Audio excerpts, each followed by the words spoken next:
ભગવાને પરમાત્માએ જેટલું પણ ભૌતિક સુખ આપ્યું હોય પછી એની પાછળ જ લાગી જઈએ અને માત્ર લૌકિક સુખ માટે પરમાત્માને પ્રાપ્ત કરીએ એવું પણ નહીં. જે કંઈ પણ મને આ આપ્યું છે પરમાત્માની કૃપાથી મને મળેલું છે.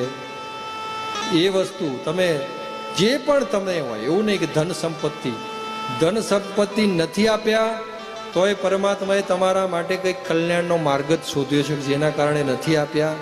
આપશે તોય એની અંદર પરમાત્માનો જ કંઈક સિદ્ધાંત હશે કે એને આપ્યું છે, તો જે આપ્યું છે એના માટે ખર્ચ કરો, એના માટે ધન સંપત્તિ વાપરો સારા સારા કાર્યોમાં, ન્યોછાવર કરો. જો વૈષ્ણવની ભાષામાં કહેવાય તો એને ન્યોછાવર કહેવાય. આપણી દાન ભેટ અહીંયા સ્વીકારીએ છીએ તો દાન અને ભેટ અને ન્યોછાવર એમાં બે બહુ મહત્વનું છે. દાન ભેટ એવું છે કે તમે દાન કરો છો, તમે પરમાત્માને શું દાન આપીએ કહો ને? હે, તમારું તાકાત છે કોઈ?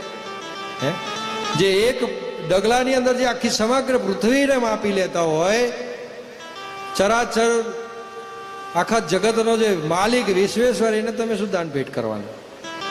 એના ભક્તોને તમે શું દાન આપી શકવાનું? કોની તાકાત છે એના ભક્તોને તમે દાન આપી શકો? કોઈની તાકાત નથી. એના ભક્તો એ દાન, નારાયણના ભક્તો છે ને, એ નારાયણના ભક્તોને નારાયણે હાથ આમ કરતા શીખવાડ્યું છે, આમ કરતા ક્યારેય શીખવાડ્યું નથી. અને જે આમ કરીને નારાયણનો ભક્ત હોય જ નહીં. નારાયણનો ભક્ત હોય એ હંમેશા એનો હાથ આમ જ હોય. એ નારાયણના ભક્તો છે.